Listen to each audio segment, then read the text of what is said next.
Right. Good evening, everyone. Thank you so much for being here. Really grateful for your time. Also want to welcome everyone who is joining us this evening online. We do have a group that are joining us live streamed via Zoom. My name is Greg Hall. I'm the Dean of the Herron School of Art and Design. Again, I thank you for being here this evening. Please welcome you for this evening's Jordan H. and Joan R. Leibman Forum. It's an annual talk that we do. I'm very excited to have you here, be part of it. Before we begin, I'd like to take this moment to acknowledge that we're gathered here this evening on the traditional and ancestral lands of the Miami, Potawatomi, Shawnee, Lenape, and other Native peoples, past and present. We also acknowledge that IUPUI displaced the African-American business and residential neighborhoods of Indiana Avenue and Ransom Place in the 1960s. We honor those who have cared for this place in the past, and we hope sincerely that its current use for the pursuit and sharing of knowledge and understanding, which are goals of the university, will lead to a future that is more equitable and just. This evening's talk is an annual forum named in honor of the late Jordan Leibman, a Kelley School of Business professor who truly inspired his students through his dedication to teaching. The Jordan H. and Joan R. Leibman Forum is a collaboration between three IU Indianapolis schools, the Kelley School of Business, the Robert H. McKinney School of Law, and Herron, Herron School of Art and Design. The focus of the lecture series provides a forum that explores the intersections and shared environments of business, art, and law. I would like to thank and recognize our guests and colleagues from across campus, including Dean Karen Bravo, and Director Miriam Murphy from the McKinney School of Law, as well as Julie Manning-Magid, Vice Dean at the Kelley School of Business and Executive and Academic Director of the Randall L. Tobias Center.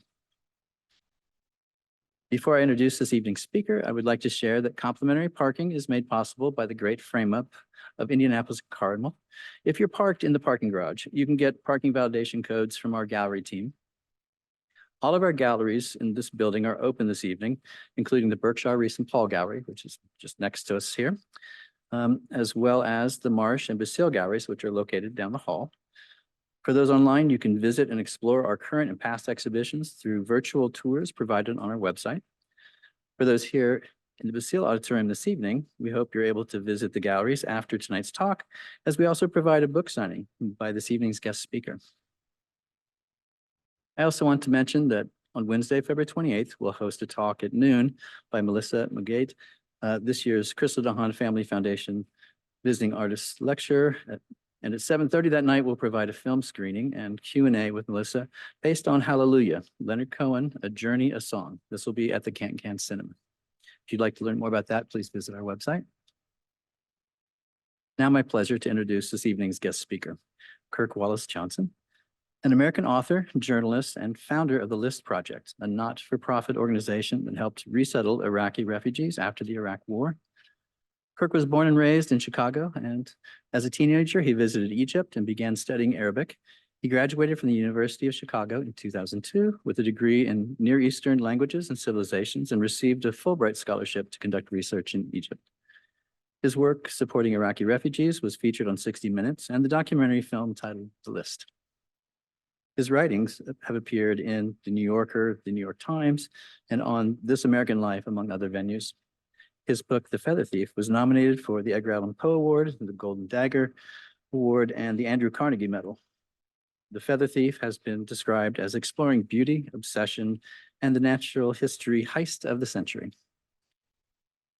I also want to mention again that there will be a book signing of The Feather Thief following this evening's lecture. Now, if you would, please help me welcome Kirk Wallace Johnson to the stage.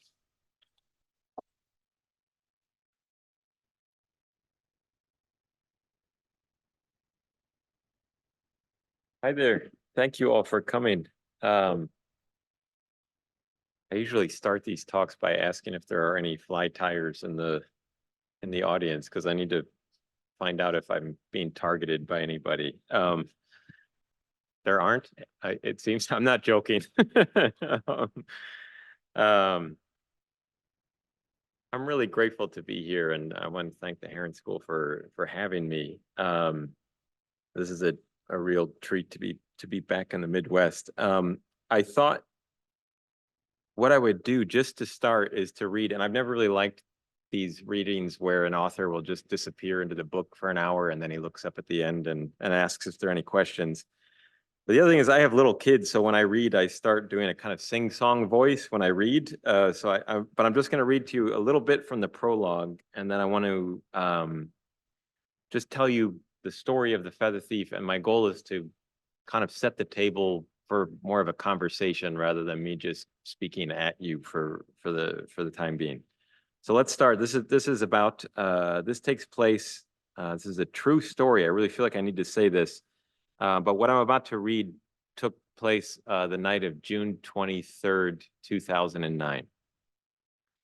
So by the time Edwin Rist stepped off the train onto the platform at Tring, 40 miles north of London, it was already quite late. The residents of the sleepy town had finished their suppers, the little ones were in bed. And as he began the long walk into town, the train glided off into darkness. A few hours earlier, Edwin had performed in the Royal Academy of Music's London Soundscapes, a celebration of Haydn, Handel, and Mendelssohn.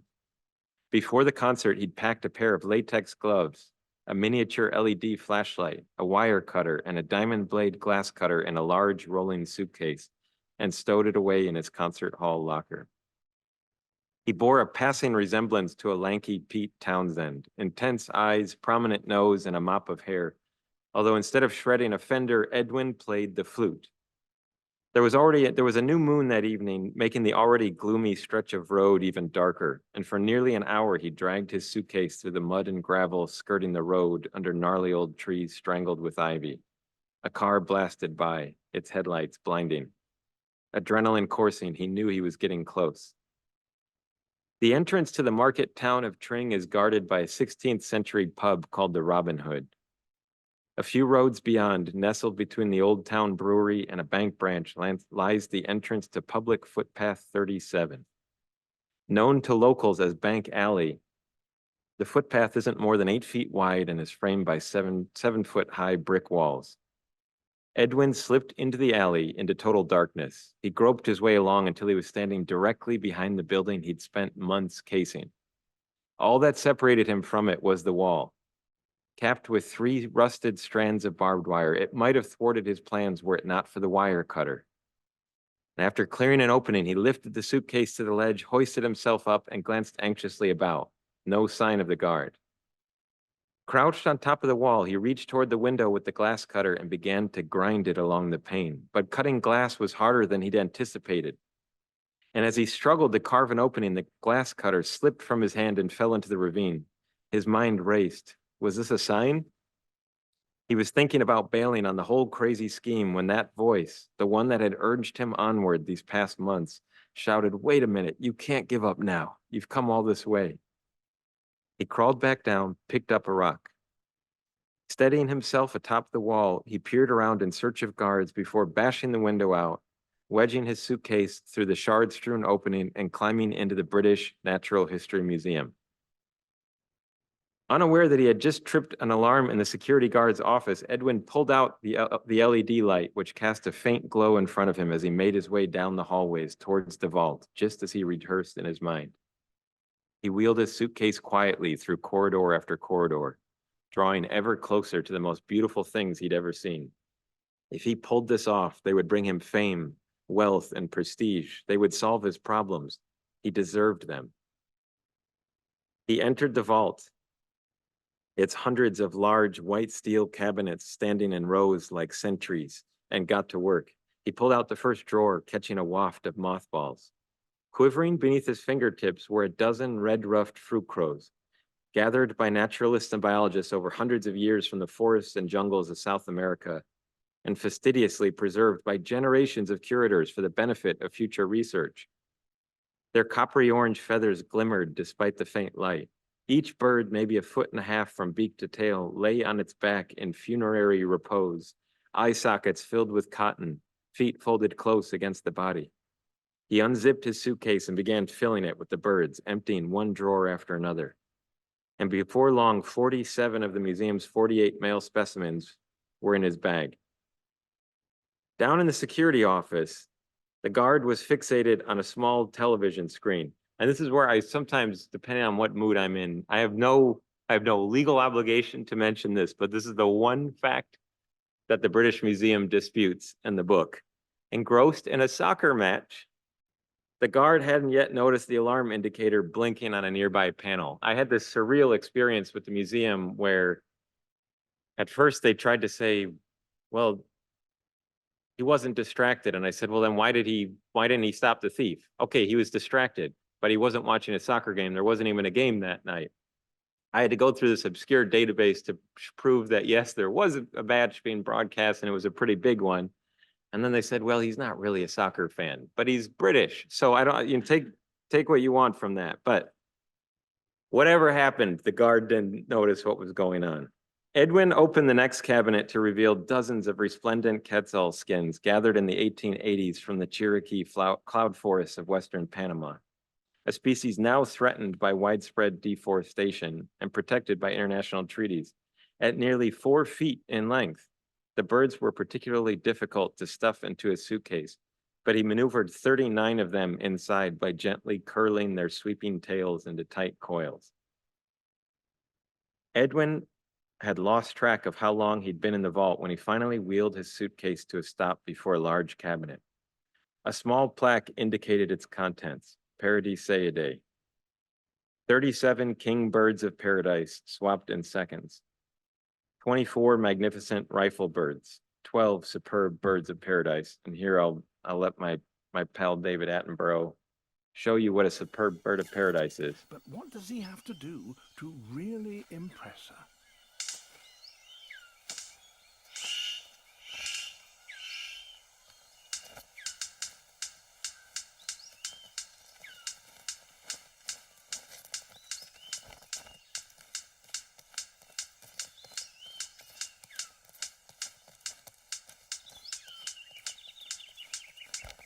A little harassing, but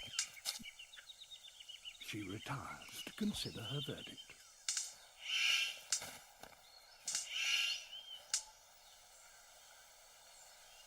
It's hard not to feel deflated when even your best isn't good enough.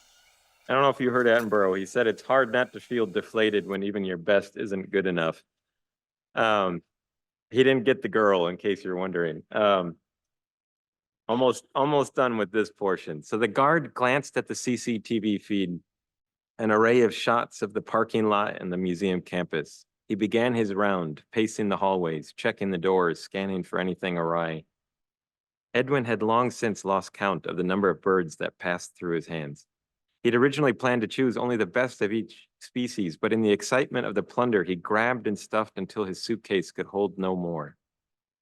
The guard stepped outside to begin a perimeter check, glancing up at the windows and beaming his flashlight on the section abutting the brick wall of Bank Alley. Edwin stood before the broken window, now framed with shards of glass. So far, everything had gone according to plan. All that remained was to climb back out of the window without slicing himself open and to melt back into the anonymity of the street. Okay, so when I first heard about this story 10 years ago now, and some of the details of the heist, I initially, the two really glaring, obvious questions here to me were, how on earth, the first one, how on earth did the British Museum get all of these specimens? What were they doing there? The British Museum has 1 million birds spread out over 3 floors, 1,500 cabinets. And these are not the birds that you see on school field trips where they're on display with their wings outstretched. Their wings are tied close to the body and they're in drawers. The museum has 2.5 miles of shelving just for the birds that are preserved in jars of spirit. They have hundreds of thousands of eggs. What were they doing there? What were they used for? Did they have any real value? And then secondly, what possessed Edwin Rist, a young American kid from New York, to climb the wall that night and to steal them? So the best way to answer that first question is introduce you to this guy. This is Alfred Russel Wallace.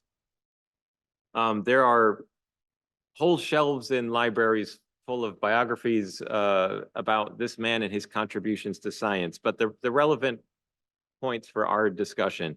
When he was a kid, he read, he was born in early 1800s. When he was a kid, he read Darwin's Voyage of the Beagle and was so inspired to follow in his footsteps that he saved up all of his money. He was not from a posh family, but he set out in search of an answer to the question that was bedeviling all naturalists and biologists at the time.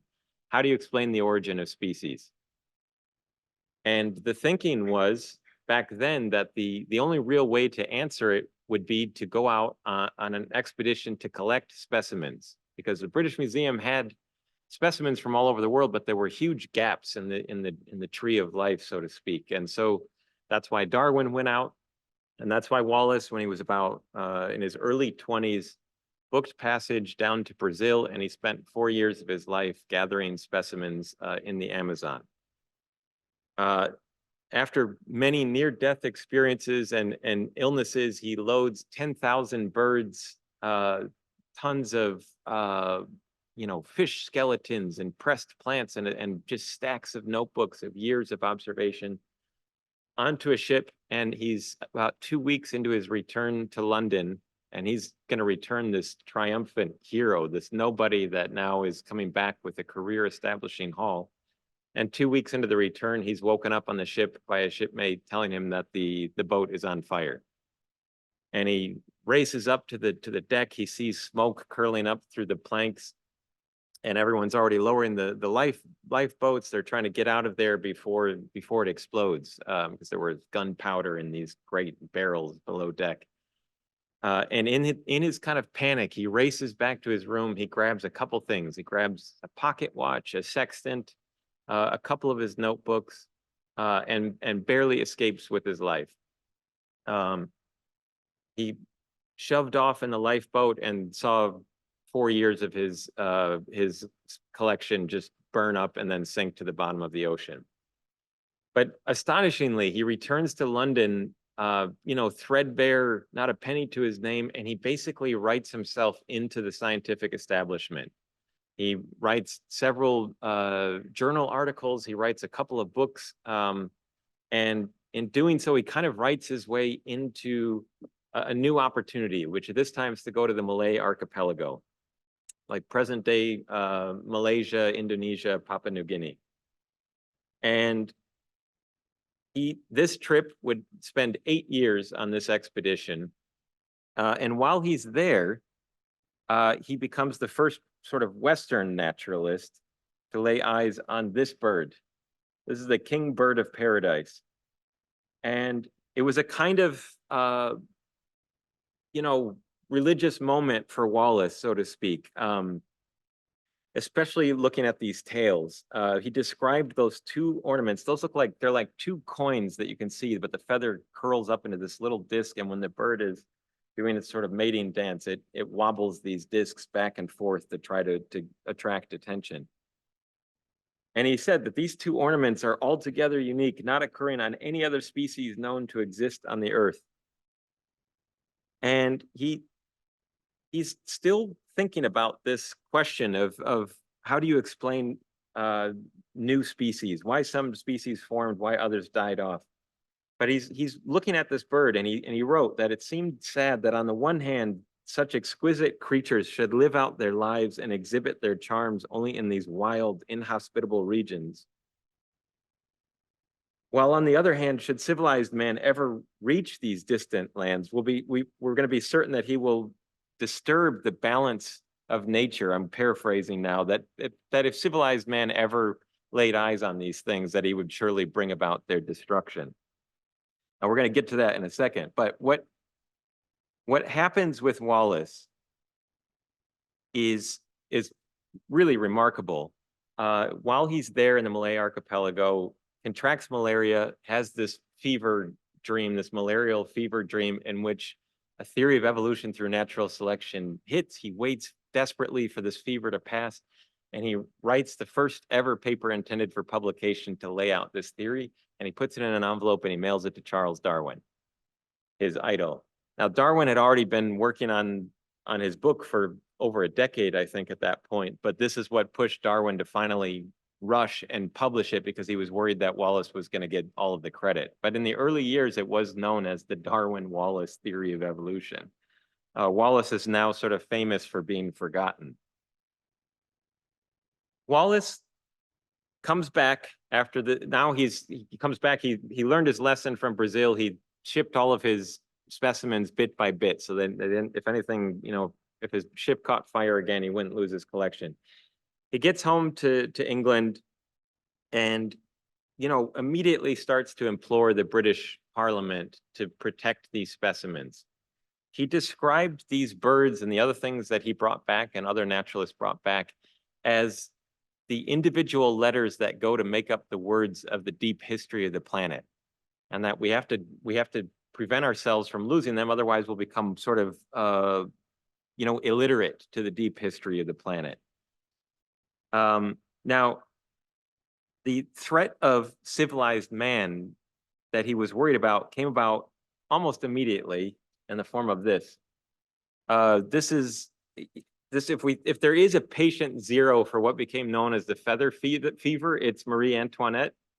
The story is that she got a diamond encrusted egret feather, and she wedged it into her piled hair at Versailles and kicked off one of the first global fashion crazes where women were tripping over themselves to wear exotic feathers in their hair. And it got so intense that it was in the era before cars, but in carriages, women would have to kneel in order to accommodate all of these birds and feathers. And it was a status thing. To the more exotic the bird, the wealthier and more status you had. This fashion craze kicked off the single largest direct extermination of wildlife in the history of the planet.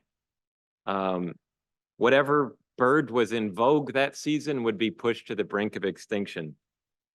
Here's an example of the excess. So this is, I found all of these insane stories, but there was one woman in London who was wearing a shawl made of 2,000 hummingbird skins.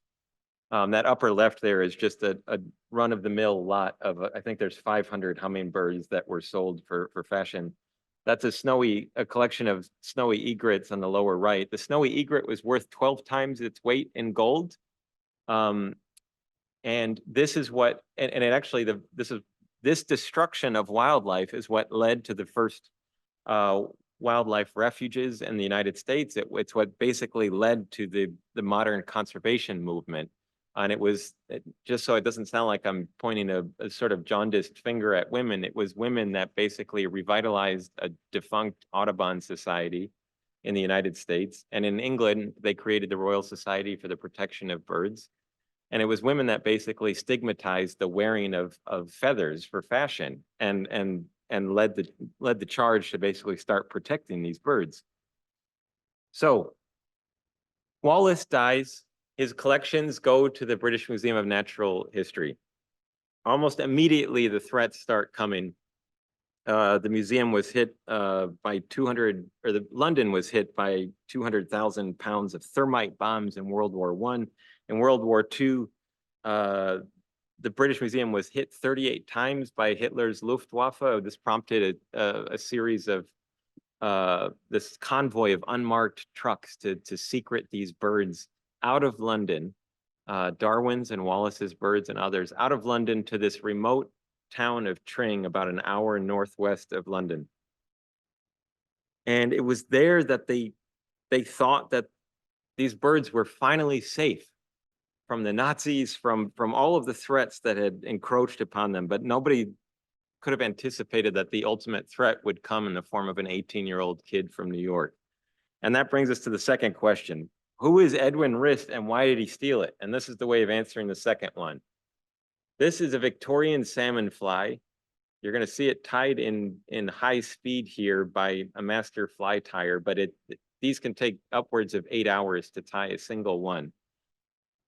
Now, while women were wearing birds in their hats, their husbands were plucking feathers from those birds in the UK and creating these really fancy looking salmon flies called the Jock Scott and the Exordium and the Evangeline and the Green Highlander. And they all had these fancy recipes that would call for a dozen different species of birds. But it's important for you guys to understand that when salmon are spawning, they're essentially colorblind. So none of this means anything. This is all just humans trying to impress humans. I've had people all over the world send me pictures of what they've caught. Salmon aren't easy to catch, but you don't need this. People have caught salmon on a candy bar wrapper tied to a hook, a tuft of dog fur. But there is this prestige that formed around being able to tie these flies. But when the conservation movement hit, it basically started preserving a lot of these species from being poached. And it wasn't really until the dawn of eBay and the rise of the internet that this group, basically this new community of Victorian fly tiers, resurfaced. Because now people are on eBay selling their grandma's hat that has these exotic birds in them, and suddenly there's this new way of sourcing feathers. Edwin Rist was born in New York. He was raised in the Hudson Valley, a very bright child. He was a gifted flautist, which is how most of his childhood was formed by his practicing the flute and planning for a career as a musician. But when he's 10, one day, he's walking through the family room, and his dad, who was a journalist, was writing a story about fly fishing, and he was watching a kind of introductory Orvis film on fly fishing. And Edwin walked through the room as they were demonstrating the art of tying a trout fly. Now, a trout fly is an ugly looking thing. It's made to look like a bug. There's nobody that would look at them and think that they're beautiful. But Edwin saw something unusual, which is you take a chicken feather, you tie it to that hook, and when you coil it around the hook, every little fiber of that feather splays out like this. And for a fly, it helps, like it can mimic the legs of an insect, or it can help it sit on the surface tension of the river. There's a function to it. But for Edwin, he was so transfixed by seeing this ordinary thing be transformed into something extraordinary that he ran to his parents' room. He started plucking feathers from his mom's pillow. He went searching for hooks, and this became this sort of side hobby / obsession in between practicing flute.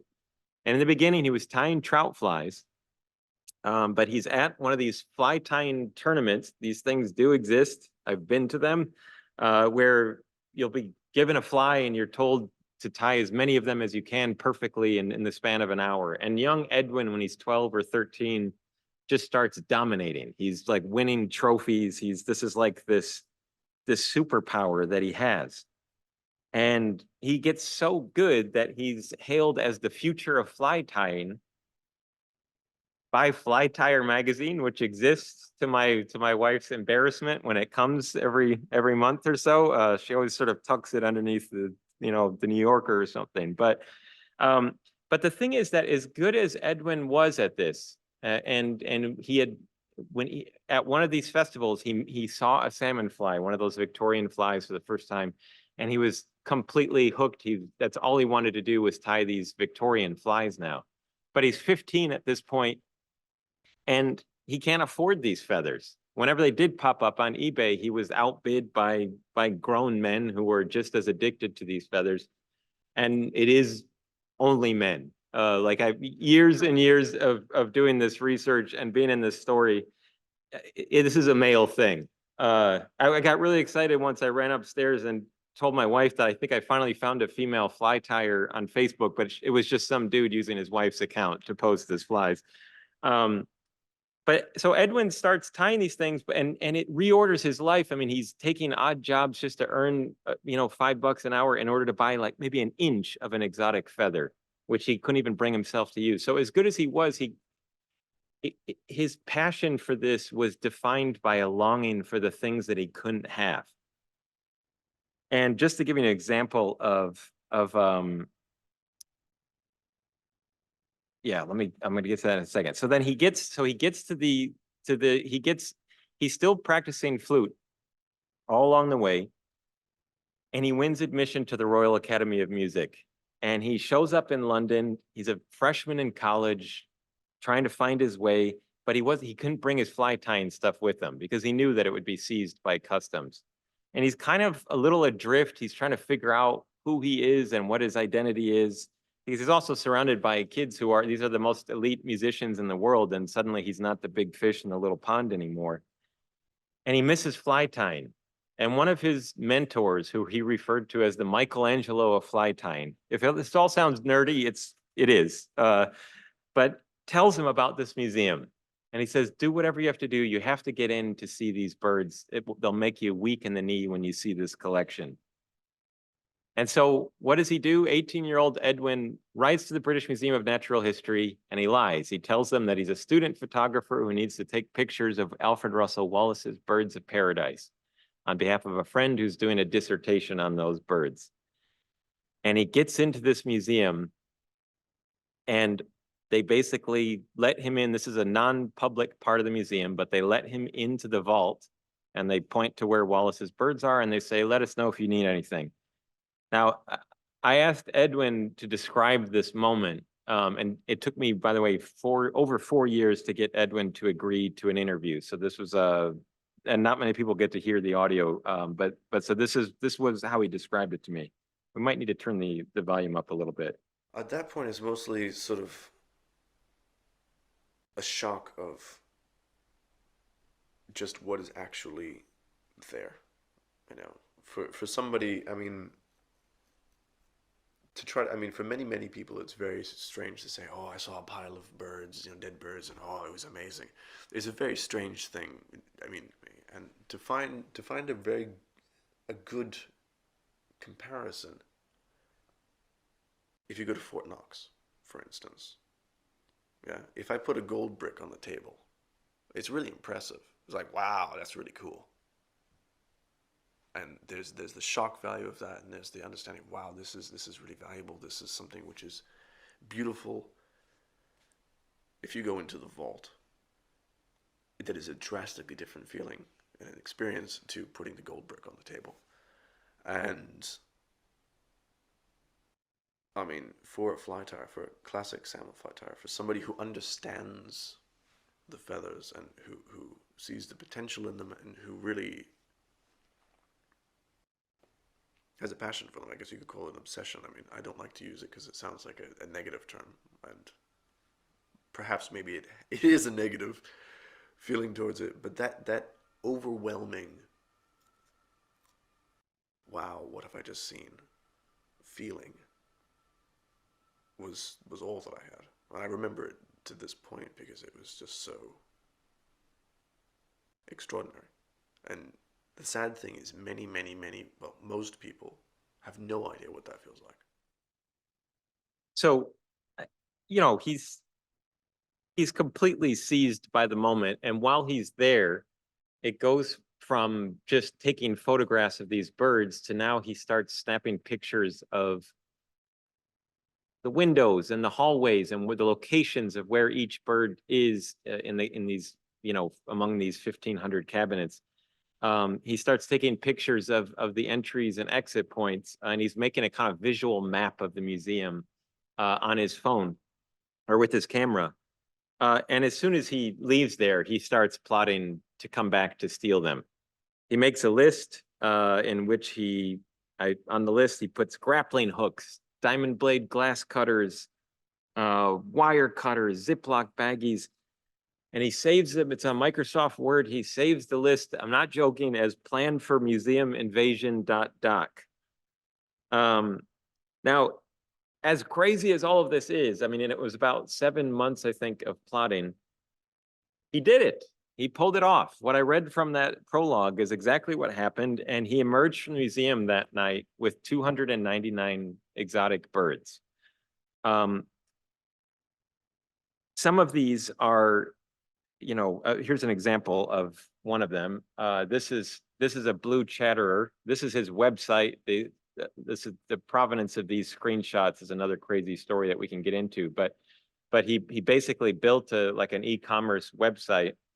The blue chatterer, some of the species of Cotinga that he stole, there are only 50 left on the planet. And this, if you look at that picture, is an obvious museum specimen. The cotton eyes. This is a bird meant for research. Here's a red ruffed fruit crow. That bird is worth about $6,000 just for those throat feathers. But he gets away with it that night, and the museum didn't even realize that it had been robbed for at least a month. Because when they found broken glass, they went and raced to Darwin's birds to make sure that his collection was still there. And because they didn't care about Wallace the way that they probably should have. Nobody checked on Wallace's collections. And so it took them over a month to realize that they had been robbed. At this point, Edwin's already selling these things. He's got a friend helping him sell. And this is kind of how it would go. It'll be hard to read, but these are, private Facebook groups. There are private forums, but they're aware of, talk about money by private message only. Once you're done with a transaction, delete your photos. And these are all museum specimens that are being posted in these groups. Now, this is another way of how they did it. These feathers are so valuable that they would post a picture like this, and then the guys would circle which one they wanted to buy or which pair they wanted to buy.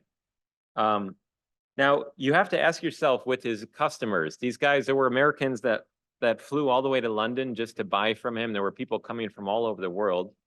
The British authorities estimate that he made hundreds of thousands of dollars in the span of a short period of time, maybe the first year or so after the heist. But you have to wonder if you're a responsible human.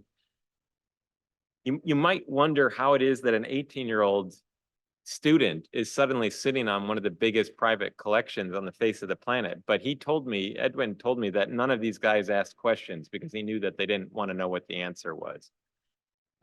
Just to give you a hint here of the sort of psychology of the group. Here they're joking about the 3,000% markup that Edwin is making about birds stolen from a natural history museum, and that was posted before the British authorities knew who it was. They didn't even know that it was a fly tire at this point. And above, these are it's just one post after another of purple-breasted Katinga skin, Indian crow feathers, blue chatter.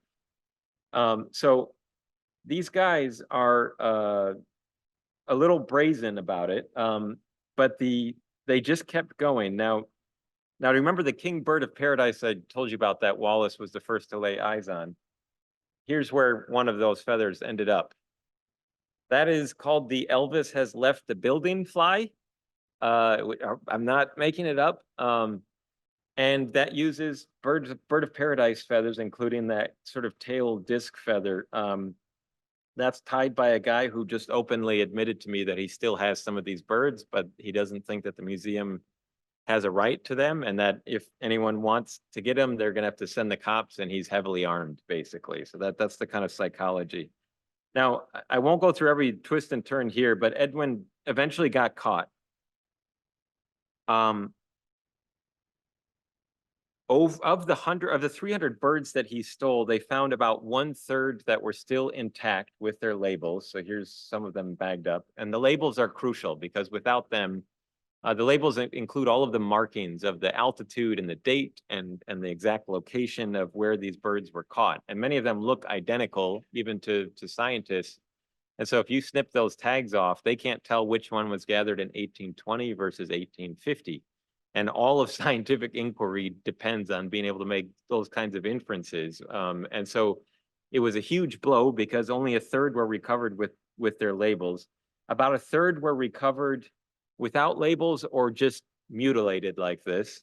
There you'll see some of those patches of the red ruffed fruit crows, or here are some of the quetzals with their tail feathers hacked off. But the last 1/3 were missing. And Edwin, he lawyered up after he got caught, and due to a very peculiar twist in British case law, he basically got away with it. He never spent a night behind bars. He was given a suspended sentence because he claimed to have Asperger's.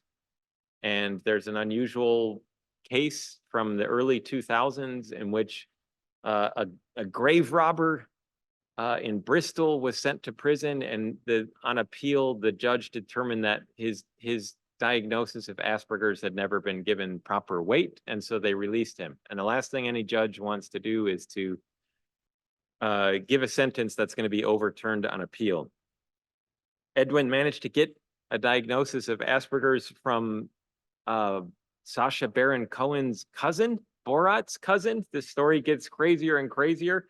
And for those who have not read the book, but I don't want to sound flippant about this. This was one of the most delicate things to write in the book because I didn't want people to think that I was taking the diagnosis lightly. But in somewhere around the 6 or 7 hour marker of our interview, I told him, I'm like, I'm not a clinician, but you don't strike me as somebody who has Asperger's. There's a lot of Asperger's on some branches of my family tree, so I have some familiarity with it. And can we talk about it? And he told me, he said, well, and I'm paraphrasing here, but he said that he became what he needed to become in the moment. And before my eyes, he started describing the sort of stereotypical presentation of Asperger's, where he started rocking back and forth and darting his eyes back and forth, and he changed his voice in front of me, but he was demonstrating how he had behaved during the diagnosis with Baron Cohen. Because of that, he was kind of given a slap on the wrist, sent on his way. He was still awarded a degree from the Royal Academy of Music, and he disappears. I was fly fishing on a pretty frigid river in northern New Mexico about 10 years ago when I discovered this story. And at first it was so strange to me, I didn't think it could be true. But when I realized that not only was it true, but that it was still an ongoing crime, that these guys were still buying and selling these things quite flagrantly, and that the museum was no longer looking for them because they were so embarrassed by this heist that they basically said, case closed, we're glad it's behind us. So I kind of became something of a vigilante crime solver, going all over the world trying to figure out what happened to these birds. Now, I want to get to questions if you guys are game, but there's one point here. So near the end of this 7-hour interview, I was trying to kind of lighten the mood a little bit as we were leaving the room. But I said, I'm like, hey, I got to ask, like, when you go out on a date with somebody, do you say, like, just so you know, like, if you Google me, you're going to see some stuff about like being a thief or whatever? This was before I had written the book. And I saw his brow furrow. He was kind of troubled by my use of the word thief. And I'm like, oh, is that too loaded of a word? And this is what his answer was. I try to refrain from certain words. Thief is one of them because I don't feel, it's going to sound very strange, I don't feel like a thief. You know, to me, a thief is somebody who, you know, is sort of, you know, waiting for you to look the other way, you know, picks your pocket and then makes off with your wallet, and then, you know, the next day is there back looking for the next victim. Or, you know, for me, it's a really negative term. And granted, it is a term that applies to me. You know, burglar applies to me. That's another word I don't like using. And it's just, you know, it's this really negative connotation. It's this, you know, social degenerate that nobody wants to associate with because, ooh, you know, you're a bad person or something like that. You're these words that you don't want to be called, because personally I don't view myself as a thief in the way that I see it. You know, I'm not a thief in that sense. People can, you know, leave their wallet with me. People can leave their wallet with me is how we ended it. I'm not a psychologist, but I think they call that compartmentalization. Now, I want to get to questions, but everyone asks what he's doing now. He is performing under a different name in symphonies and ensembles throughout Europe. But another thing that he does is this. This is a heavy metal flute rendition of Metallica's Master of Puppets. This has, well, now it's got, I think, millions of views, but I think I'm responsible for the first 100,000 while I was writing the book. But this is him. And he's got Game of Thrones covers and other things. But I mean, this goes on for 7 minutes. I'm not going to play all of it. But at any rate, so I hope that's enough. I hope that's not too much. But if you guys have questions, I'd love to get into it with you. But I am really grateful to you for coming tonight. This is fun. Thanks. Thanks, man.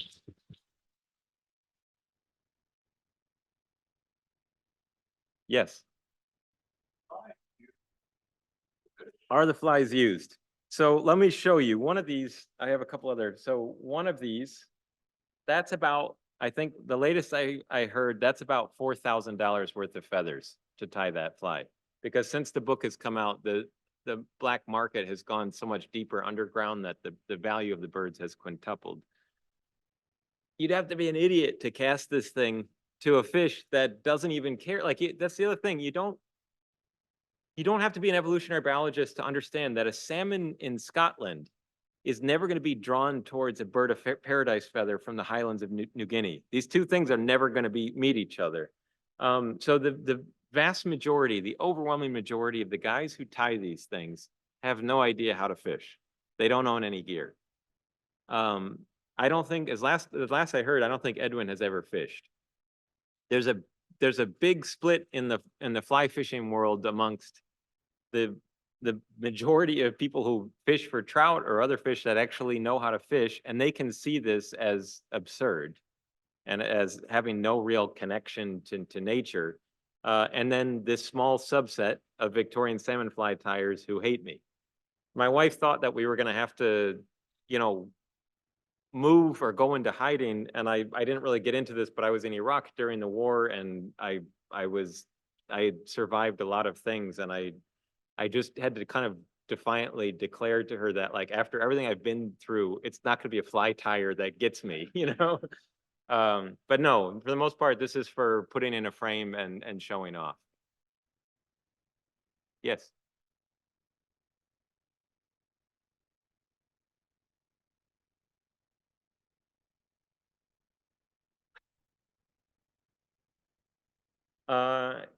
Let's see, his only, we've only had one exchange since the book came out. I still to this day sometimes wonder why he agreed to an interview with me. And my wife was there recording the interview, and my wife's a lawyer by training, and it was this incredible chess match, like where he would see some line of attack coming 12 questions in advance, and he could read the slightest micro expression if he felt like I wasn't satisfied with an answer. But there were a couple moments where I was kind of going in for the kill, and I could sense my wife leaning forward to Edwin to say, like, stop, don't answer this, as the lawyer in the room, this isn't going to help you. Thankfully she didn't.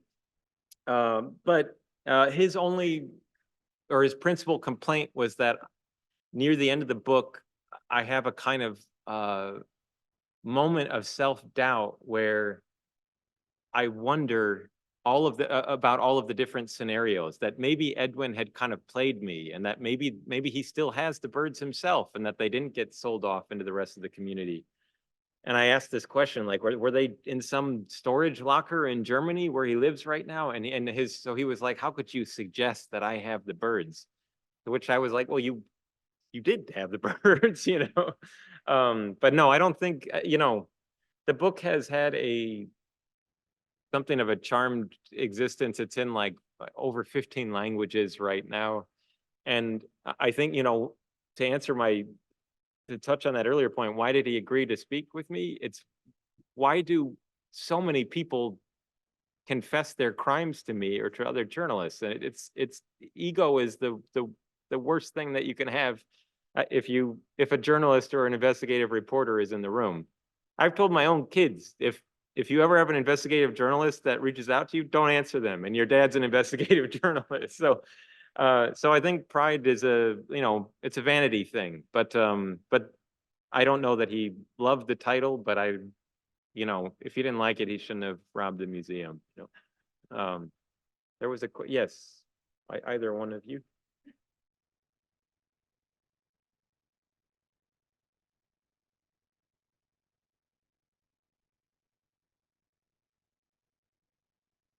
Yeah, no, it's a great question. It's kind of mind-blowing what's happening now. I mean, scientists can pluck a single feather from a bird, and they can reconstruct the entire food web based on the isotopes of that feather. So they could say, like, this is what was happening in this tropical island in 1750. The California condor we're trying to pull it back from extinction, and they're part of their sort of genetic diversity analyses involve borrowing specimens from the British Museum to examine sort of the diversity of those that are still alive. What Wallace understood, and I get into some of the science in the book, but that these birds have a kind of magical quality to them, and that they hold answers to questions that scientists haven't even thought of yet. And so this has been a kind of an unbroken chain of a kind of human trust, of curators protecting these birds, and each generation of scientists approaching them with the same birds with new tools at their disposal. Some of them have been in the British Museum since before the word scientist was even coined. So they couldn't have imagined, isotopic analysis at this point, And so that was part of what motivated me to carry out this investigation when I was not an investigative journalist at that time of my life. But I felt that, the director of the British Museum described this as a catastrophic theft from humanity. What he did was steal knowledge. He stole feathers, but he stole knowledge, or the potential for knowledge and insight, from the rest of the planet. And I because the museum was so embarrassed and in a kind of burying their heads in the sand mode, I felt like, okay, well, if no one's looking for it, then I will, and maybe I'll get lucky and find some of the birds. I don't know if that answers your question, but you had one. I'm pointing to you. Yeah. Exactly.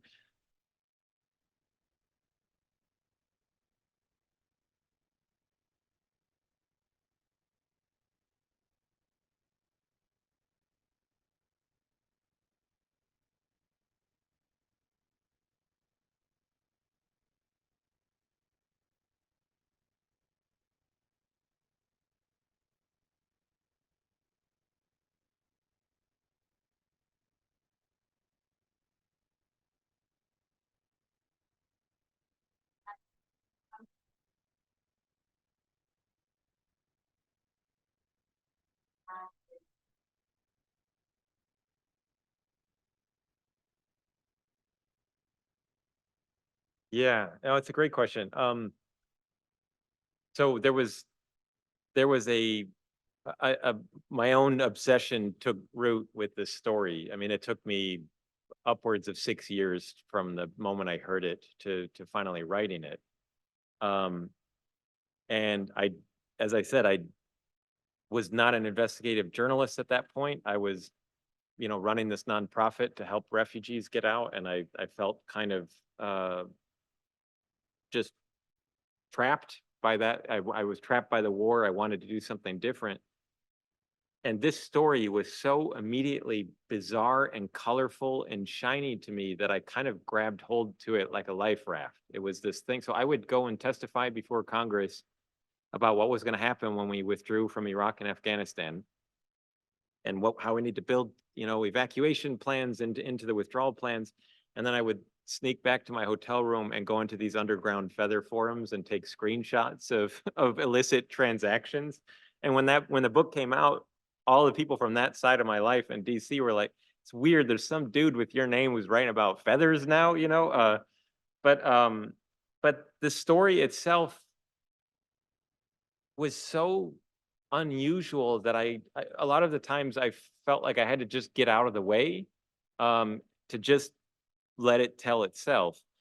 But exhaustive. I mean, there were, I think in the end, I can't remember. I came close to 10,000 pages just of interview transcripts from all the people that I interviewed, and a lot of stuff comes through that. From the interviews with Edwin and from his accomplice and so many others.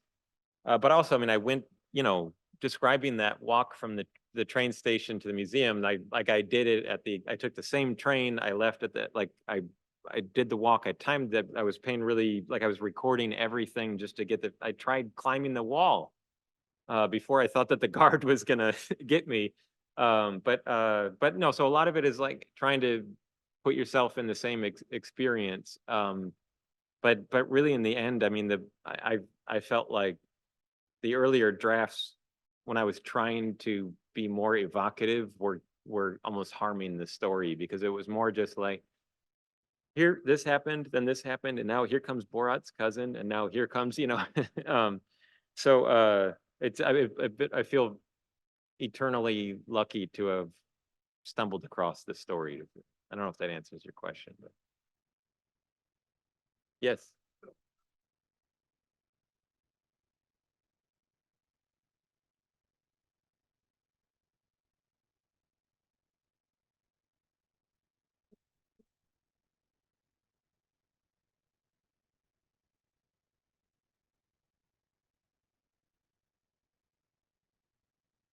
Uh, Edwin had, the feather thief himself had told me that he heard that by way of his lawyers. So it came from something that in the course of Edwin's own camp.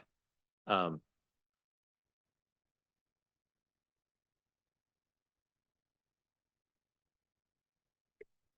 mm, no, it's but because I'm not naming the guard, and I think there's there's a point where um I was compelled enough by Edwin and that it's coming from his lawyer and from silence on the British Museum's part where they're not telling me any alternate thing. They just, and the fact that they were really I mean, it is the one of the only natural history museums on the planet that won't stock this book. Even though the entire thing is a love letter to their institution. You know, one of the unusual things that resulted from this book is I've become like really good friends with David Attenborough. We became pen pals in the course of writing it. In fact, my first publisher, which published a memoir about my refugee work, my wife and I had just gotten married, and I was obsessively working on the Feather Thief proposal, and I really wanted to write this book. And I sent it off after 9 months of work on the proposal, and Scribner, my first publisher, passed on it in about 4 hours. And they said, "We think you should just write about the war." But the whole point of this was I wanted to move on from the war. And I had this kind of valley of despair, and I don't know what possessed me, but I printed the proposal out. I found Attenborough's mailing address, and I just sent him a letter saying, "Do you think there's anything to this? Like, do you think I should do it?" And a couple weeks later, I get this Royal Mail letter with his phone number in it, and he's like, "Call me. I have been waiting years for somebody to write this story." Now, Attenborough's he's a trustee of the museum. I mean, he's this, he's this icon. And when the book came out, I I was in England on tour, and I I'm walking up to his front steps to meet him for the first time. My British publicist says, "Kirk, do you have a present? It's his birthday today." And I was like, what am I gonna give David Attenborough? Like, I was like, what, a balloon? You know, I don't think. And so I decided to just go and knock on his door, and I thought it was gonna be a 5-minute hello. But he brings me in, and I spent, I don't know, 6 hours with him. And I'm the one that had to break it up to go give this talk. But he kept saying, he's like, you were too kind to the museum. You were too lenient on them. And I really did have this kind of struggle when writing the book, because I was frustrated with their primary focus on reputational damage with, they're a public trust, so and they are the victim in this case. Their budget comes as a result of the British Parliament. You don't pay money when you go in, like, it's free for, and so I didn't want people to walk away from the book. I didn't want to kick them when they were down or make them the kind of the brunt of the joke or anything. But at the same time, there was some pretty lax stuff that happened. And so in the hierarchy of concerns I had, like, them being a little miffed about what the security guard was doing. Maybe he was watching a Kung Fu movie. I don't know, but whatever it was, Edwin was in the vault for hours without anybody noticing. I hope that didn't sound defensive in the way I was answering it, but.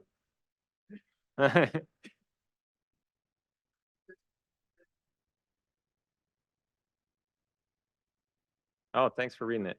Yes.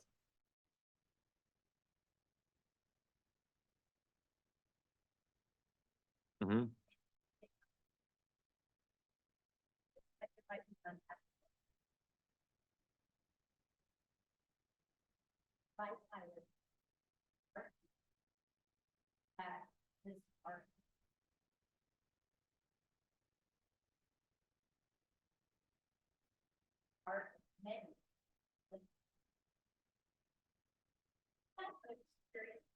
No, it's a great question, and it's in fact one of the principal reasons that many of the fly tyers have rationalized the theft.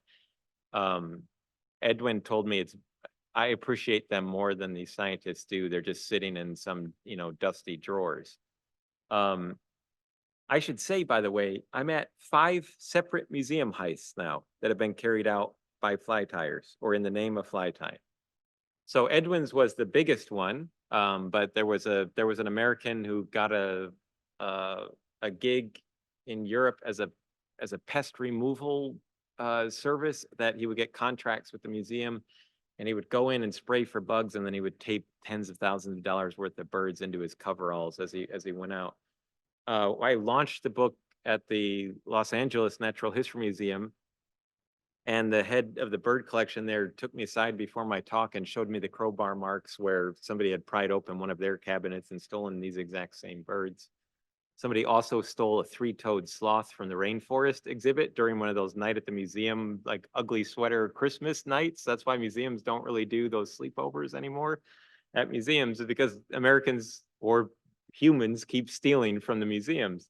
So yes, it's absolutely a justification or their rationalization for why they do it. And it is an art form. It's indisputably, this is so hard to tie one of these things properly. I think it's to this date, and I ask people this all the time, can you think of any other art form or hobby that so quickly pushes its adherents into violating international laws and into criminality? Because you just cannot possess these feathers or buy and sell them, most of these species that are coveted by these fly tyers, legally anymore. They all will say that they found them in their grandma's attic, and therefore it was a pre-CITES. CITES was the Convention against the International Trafficking of Endangered Species in '71. But they think that if you just whisper the words pre-CITES, it's like a pixie dust that makes that bird legal, but it doesn't. It still is illegal to buy or sell them. You might be able to keep it for yourself. But I can't. I mean, you don't hear of like criminality in knitting. Someone once told me that there are some paints that were so hard to get that there were crimes for like, or thefts of like really expensive paints that had certain hard to get pigments. But I mean, that's as close as I've gotten. But I see young kids now getting into fly tying, and I can see them on the exact same path as Edwin is, which is you could tie these things with dyed chicken and pheasant and turkey feathers. And to the average eye, they won't look different. But what Edwin said to me kind of speaks for the community, which is he said that like the knowledge of the falsity of it eats away at you, and that there's only the ones who can tie the real things. And so there are some of these flies. This is one of them. This comes from something called the Herron series. It's like 20 flies, Victorian salmon flies, and I think there's like 5 guys alive that have ever tied all 20 of them. So it's a huge status validation to be able to say like, I tied the Herron series. That was one of Edwin's goals for breaking into the museum that night. You had a question.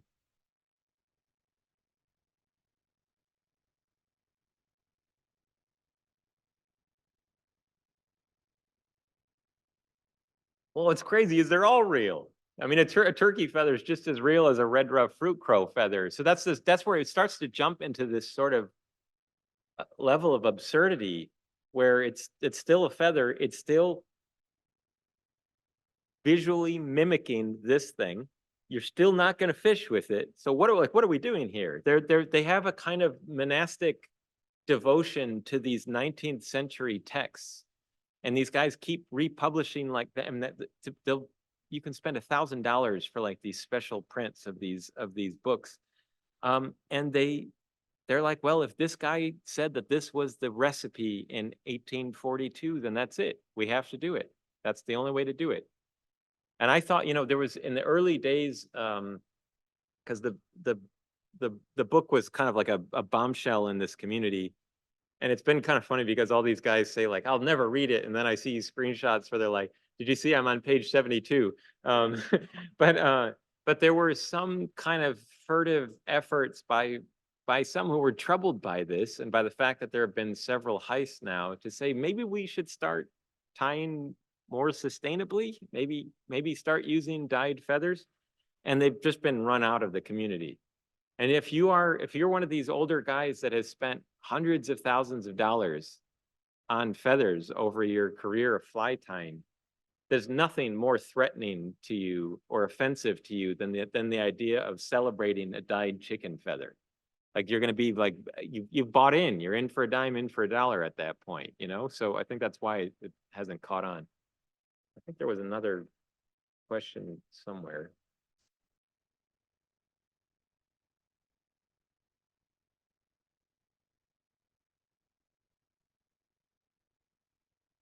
Robin Hood? Yeah. Yeah. So he was the hero of this community until he got caught. And then they immediately denounced him as a black sheep, and not one of us, except where that's a little problematic is that they all bought from him, and the majority of them didn't return any of this stuff. And so, I mean, I'm certain that there are still tons of guys who have read the book and who know that what they have came from Edwin, and they're just sitting on it until this all blows over, or it's just they'll never show anyone about it. Sadly, because of the kind of, there's no like radio RFID tags in these specimens, and so these guys also know that if Interpol's knocking on their front door, they just have to snip the tag off and flush it, and they'll be fine. There's nothing that can tie that to a tring bird. I got a call. I'm doing a lot of other things now, but I still get tips all the time, and I'm like, I'm right now trying to figure out what my approach will be, because someone recently died in a western mountain state, I'll say, and his estate agent went to a fly shop and said, "Hey, I have all these birds that were from the Tring heist. The feather thief is about. Are they really worth that much? Can you help me price these?" Because he's trying to sell this guy's collection off. That person he asked has a functioning moral compass, and so he called me up right away. And so I've been in this weird like writing under a different email account to that estate agent saying I heard that and so he's like wants to tell me more, but I also am friends with the head agent of Fish and Wildlife in the city where he's at, and so I'm trying to decide, like, I have to try to learn more before I involve like law enforcement. But it's still, these things are still circulating out there, and I mean the truth is I think the vast majority of them have just been chopped up and sold into the bloodstream at this point. I think I missed another half of your question. Oh, I don't know. He says he told me he wasn't, that it was, obviously brought him to this path of destruction, and so that he's not tying flies anymore. I know that after this all happened, he for a while was making these really beautiful hooks that the salmon fly tyers want, but I don't think he's even doing that anymore. So, but there's no way for me he's certainly not posting them publicly anymore. But the whole thing, I mean, I include some of this in the book, but before I finished it, I wanted to give the community, because I had been interviewing, hundreds of them before it was all over, but I wanted to publicly give them a chance to be like, hey, does this define you or not? Because so long as the birds are still missing, it's kind of casting a shadow. And I had arranged things with the British Museum that they would even take anonymous returns of species so it was like no legal threat. You just have to say goodbye to something that is stolen. And I posted this to the main kind of fly tying forum, and it was, within hours, people were begging the administrator to delete it. They were all saying like, who let Kirk in here? And I was, of course, taking screenshots all along the way, but it lasted less than a day, I think, before it was deleted. And then the administrator said that all further discussion of Edwin Rist or the Tring heist is now banned on the forum. So so no, there hasn't been any great you know, the biggest change that has happened is that most natural history museums in the world now have locks on the species referenced in the book, which is a great legacy to leave. Like, because of me now they put locks on cabinets, you know. Yes.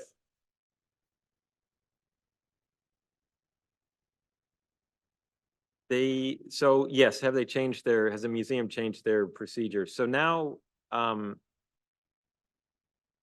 you have to, the way that Edwin pulled this off, he said, give me, I'd like access because my friend's needs photographs. They said, oh, what's your friend's email address so we can confirm it with him. And so Edwin just created an email address. Now you have to, it has to formally come from like a .edu institution. And so there's more, I think, rigor, but at the same time, this is the dilemma that all of these institutions have, which is that they exist for the propagation of human knowledge. They can't become Fort Knox. It can't be just for them. And so there is this dimension of trust that can be exploited. What's one of the procedural changes? I can tell you, like, my wife gets so annoyed, but I get emails, every week or two from museums all over the world saying, hey, so-and-so just asked to see this species of bird. Is he a bad guy? Should we let him in? So I've become like an unpaid, unofficial security consultant for museums. But the truth is the threat is not abating. And the British Museum, not the Natural History Museum, but the British Museum is in a complete crisis right now because of a massive scandal of one of their own curators who's been stealing thousands of antiquities over the past decade or so. And they've been doing almost, as best as I can tell, the same playbook, which is to just whatever they can to just shut down the press on this and just hope that this blows over. There's been always this fun British-American tension between me and them on this. And so I keep getting all of these interview requests from the Brits to get this sort of brash yank saying, of course they got robbed. This is like, look how they run them, you know. But I feel very badly for them because it's not if I were in their position, I don't know. No one can get it right every time, but what you can get right is by not letting embarrassment dictate your response to it. You have to be almost messianic in how you announce this, with the hopes that other institutions might hear about what was stolen, that there might be people with the conscience that realize that it came from the museum. But if you just try to keep it buried, it's not going to go over well. Yes, in the back.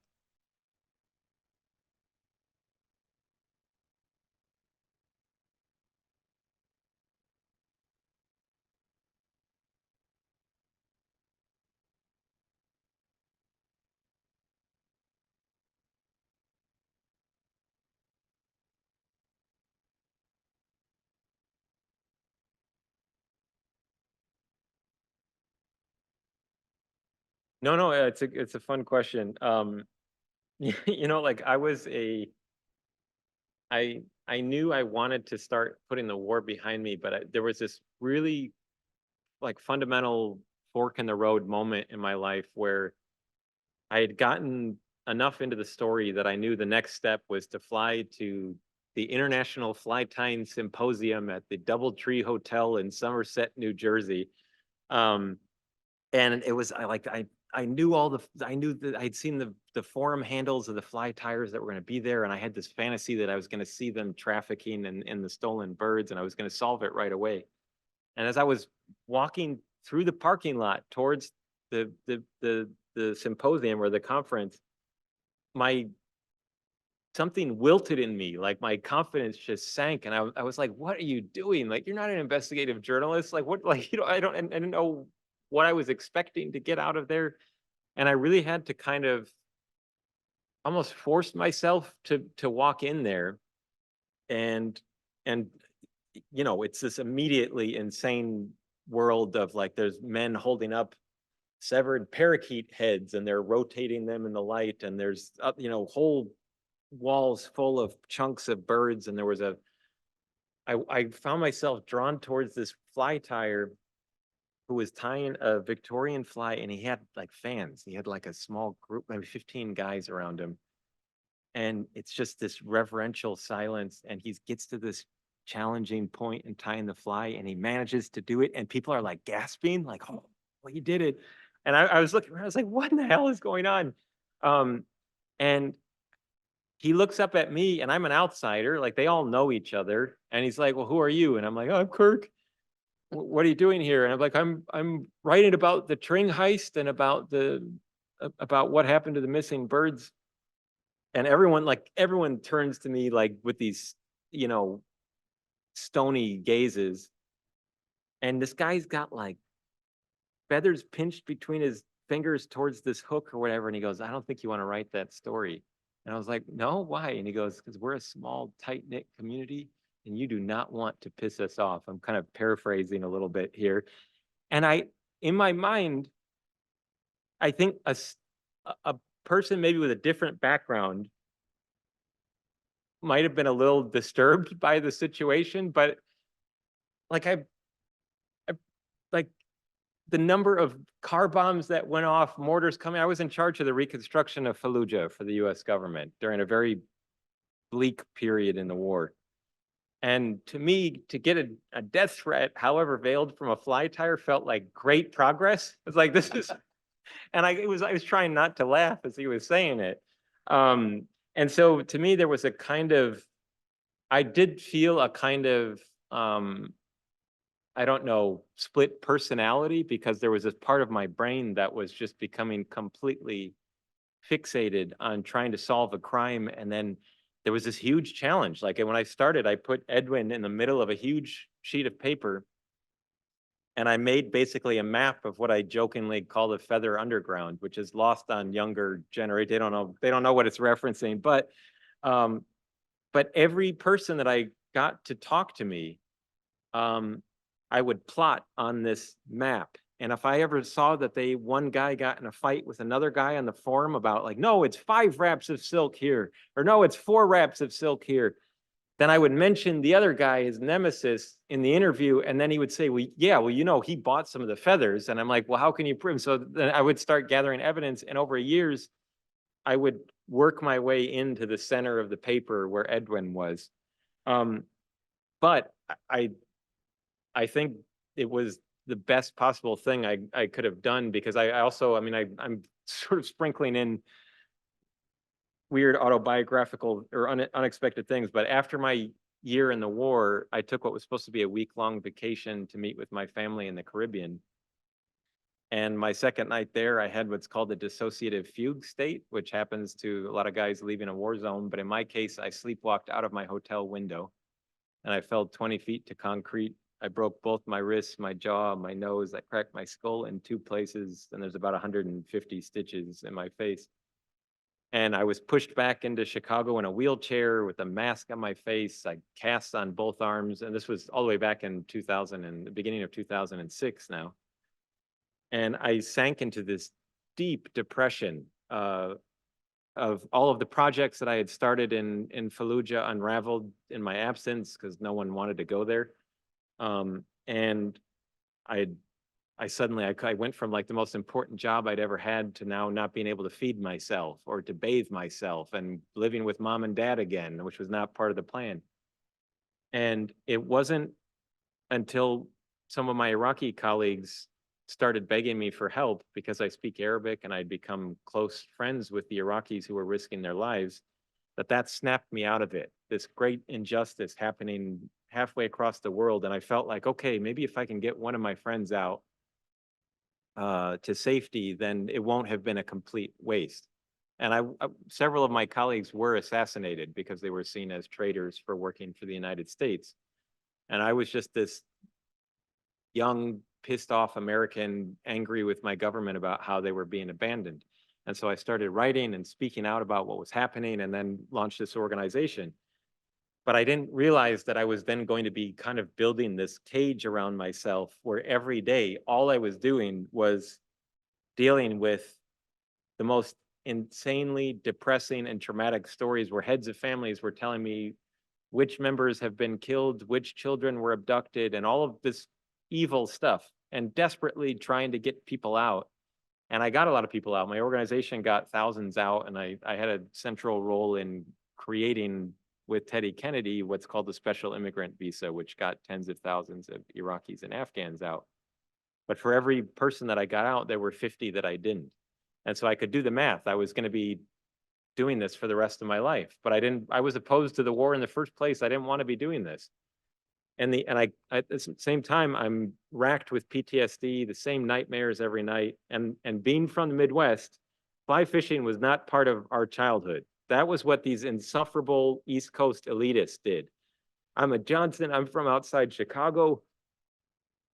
The river that runs through my backyard was radioactive when I was growing up. I'm not kidding. It was one of the first Superfund sites in America. It was laced with thorium. My childhood, I grew up going to rallies chanting, "Hell no, we won't glow," because there was, so fishing was a little more functional. We chuck night crawlers to catch carp, none of this fancy, trout flies and all this. But a friend in New England, where I was living at the time, brought me out to a river once, and it was 10 minutes into wading into the river, and I knew I was going to be doing it for the rest of my life. And every time I went fly fishing, I would sleep like a baby. And I started, it was this thing that I would, anytime I really got totally burnt out, I would do whatever I could to get to a river to go fish and to get away. I mean, trout tend to live in places where there are no cell phone signals, and your brain kind of just slows down.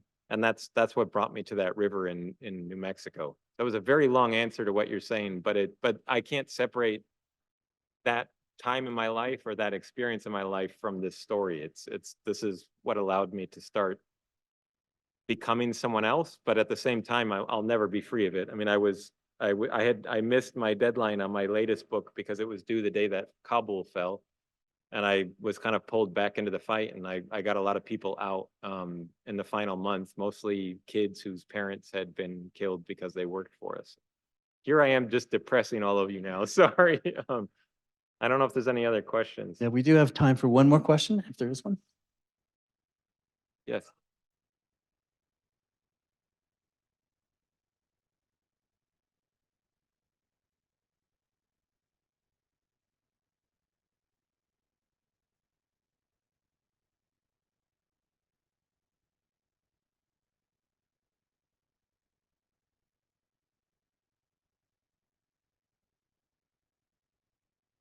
Yes, that's a great question. It's something that I try to make a little more clear in the book, but I didn't tonight, which is that you can't separate these collections from imperialism.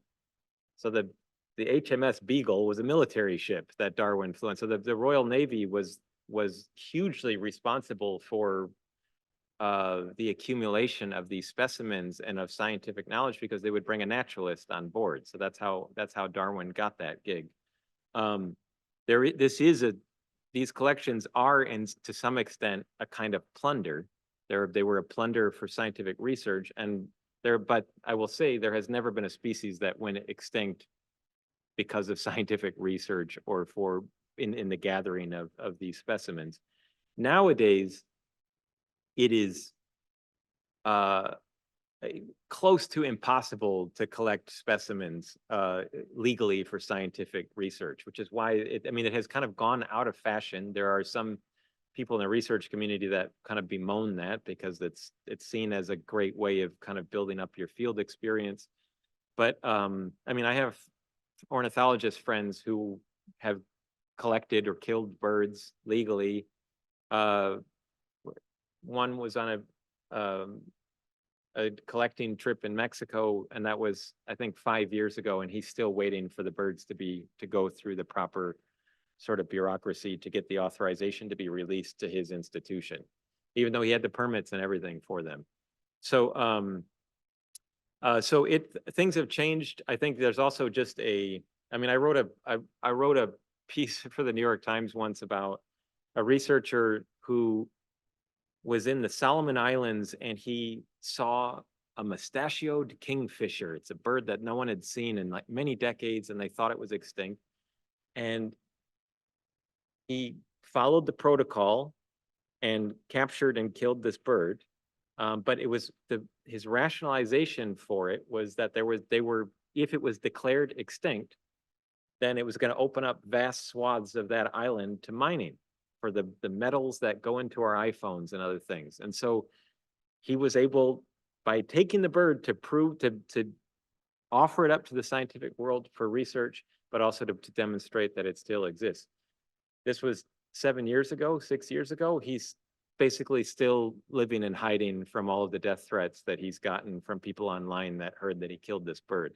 It took me over a year just to get him to tell me his story and what his intent was, but it was all under these terms that I would never reveal what state he lives in and things like that. So I think the world has changed dramatically. But again, that's why these specimens that exist are these snapshots in time that can never be gotten again. We can't get a bird of paradise from 1850 ever again. And so, and some of these, I mean, Edwin stole the flame bowerbird. I'm trying to see if I have any, just to give you like, this is an eBay listing where they displayed on a patch of polar bear fur, just to kind of up the exoticism of it. This was a little bit back, but that's just completely illegal to sell resplendent Quetzal figures. I'm trying to remember if I had another, yeah, this is kind of how they show off. Oh, there's the crowbar marks on the Natural History Museum case. Here on that thing on the right, it's someone taking pictures from the public part of the museum, and at the bottom, oh no, on the one on the left here, it says paging secret agent Edwin Rist. Like, can you come steal these birds too? But yeah, so it puts this oh, so that's what I was going to say. He stole all 17 flame bowerbirds from the British Museum. Now, the flame bowerbird is not critically endangered right now, but of the research specimens, there's something only like 30 in all of the institutions on the planet, and he stole well over half of them.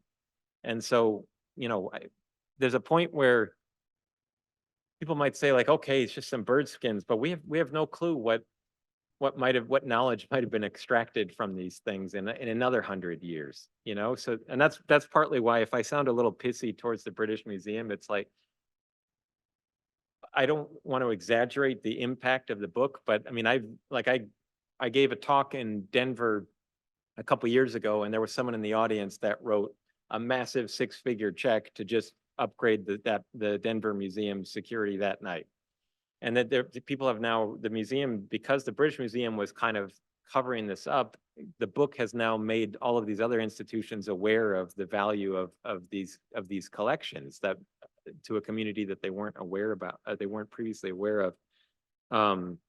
And so I really like, this whole thing was an act of love for the British Museum to try to get their things back and to make sure that it doesn't happen again, because to your point, we can't really go out and get these birds anymore. So anyways, I hope I haven't sort of talked you all into boredom, but I really am grateful to you all for coming. Thank you.